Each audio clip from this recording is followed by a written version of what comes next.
Israel a step closer in preparations to take Gaza City. Defense Minister Israel Katz authorizing military plans and the call-up of some 60,000 reservists.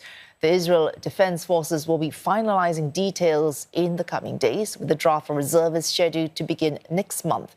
The decision putting pressure on already difficult discussions for a ceasefire in Gaza. Mediators Qatar and Egypt are waiting for an official Israeli response to this latest proposal after securing a positive response from Hamas.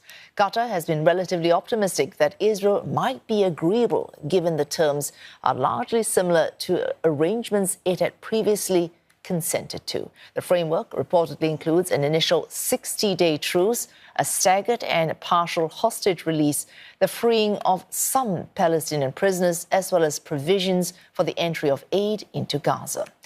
The Israeli government plan to expand its offensive into Gaza City is threatening to worsen an already dire humanitarian crisis. Aid agencies are reporting that facilities are overcrowded with a shortage of supplies. People have been fleeing south of Gaza City to escape the approved Israeli offensive. 23 شهر هذول ما حد صادق، لا اسرائيل ولا حماس ولا فصال ولا اي حد، ولا حتى الدول العربيه كلها اتحاد مطلع علينا، ولا الدول الاجنبيه، انها مناش لربنا عز وجل فقط لا غير. اما قصه تفاؤل ما في تفاؤل اطلاقا.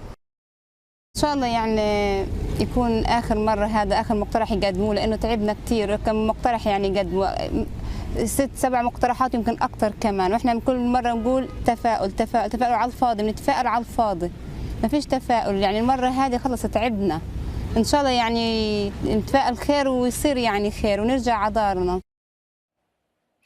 Blake Sifton joins us live from Tel Aviv. Blake, this expanded offensive, a new phase of fighting, which would lay the groundwork for retaking or taking Gaza City.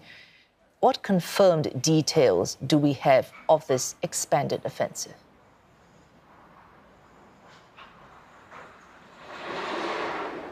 Good evening, Wei Su. In addition to the 60,000 reservists that Israel is calling up today, they're also extending the service of 20,000 reservists who are already serving. And that's because this operation, this plan to take and occupy Gaza City, will involve the involvement of 5 divisions of the Israeli military. That is a large amount.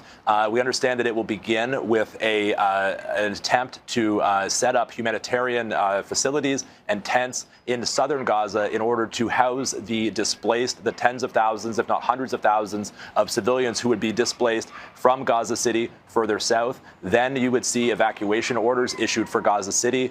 For the civilian population, of course, there are some 1 million Palestinian civilians living there. We are hearing reports that they would have until October 7th to flee the city. Of course, that is the second anniversary of the beginning of the war.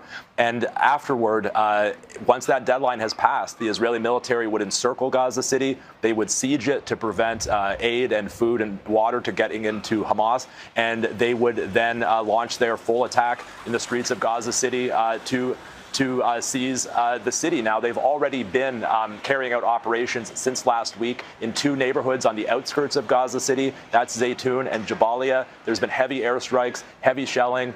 Thousands of civilians have been fleeing that area to other neighborhoods in Gaza City. And we understand that those operations are just a precursor to the main offensive to take Gaza City.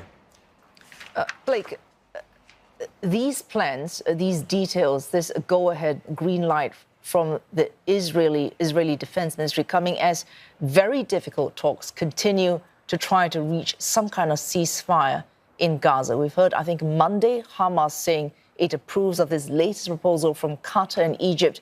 Israel, as of right now, has yet to provide a formal official response to this proposal. The fact that it's stepping up its offensive, what does that suggest about Israeli intentions towards reaching any agreement on a ceasefire in Gaza?